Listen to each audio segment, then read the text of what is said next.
What would you suggest I do if I want to get a perfect score in the critical reading section of the May test if I currently get about 2 mistakes per passage? All right, this is the really tough question. So this person basically gets about 2 wrong per passage, and here's the thing.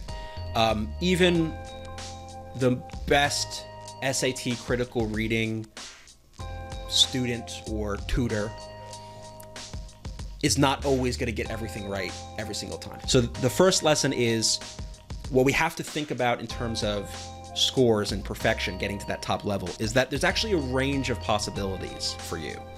Everyone actually doesn't have, like, let's say right now you're at 760, let's just say, for reading, writing.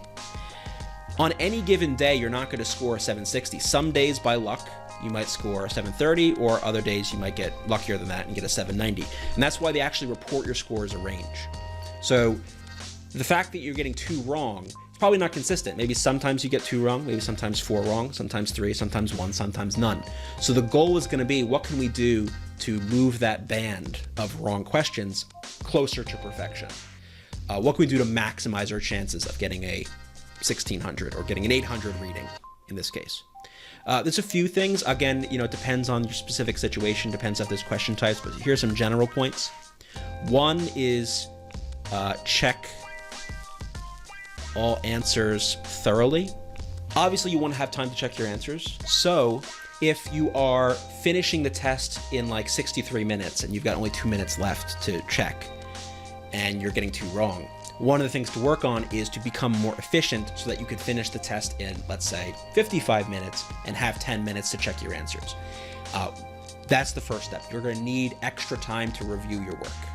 So if you don't have that extra time, you're going to want to work on becoming more efficient so that you've got that extra time. Once you begin to check your answers, you want to focus on questions that you've circled. And so this is where the skill of test taking comes in a little bit.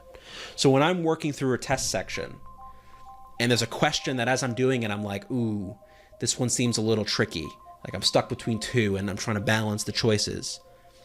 What you want to do is circle that number. Even if you come up with an answer, circle that number so that when you come back at the end, after you've finished everything else, you've got a set of questions that you know were tricky.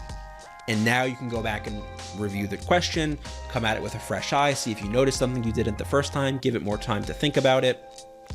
And you want to really identify those questions, because most likely if you're going to get one wrong, it's going to be one of those, right?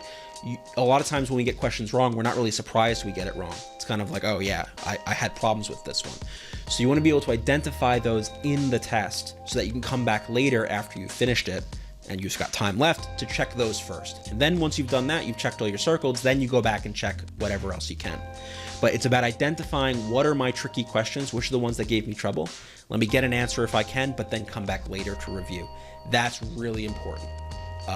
Knowing what your danger questions are so that you can give them more time once you finished everything else.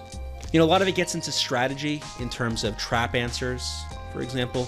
Know very clearly which answers are typically trap choices, and I go through a lot of this in my reading course. Things like half right, all wrong, which I talked about previously, extreme answer choices, true but wrong. So for example, if a choice is true in real life or from your knowledge, doesn't mean it's right. It's got to fit the passage. Watch out for questions that use specific words from the passage. Sometimes that can be a sign that it's wrong. Not always, but sometimes. So knowing the trap answers can help you avoid some of the more obvious or sometimes sneaky mistakes. Is there anything, there's a lot more in terms of strategy. I would say let's leave it at this for now, because it really comes down to, as well, I guess, kind of identifying weaknesses would be the last thing. Which question types, if any, are you consistently getting wrong? Are there ways to improve on those question types? Are there passages that are giving you trouble? Are there ways to improve on those passages? That's what I would say in terms of more perfect scores. To learn more about Reason Prep's SAT, SAT subject test, and ACT video courses, go to reasonprep.com/enroll, and you can find the link in the description below the video.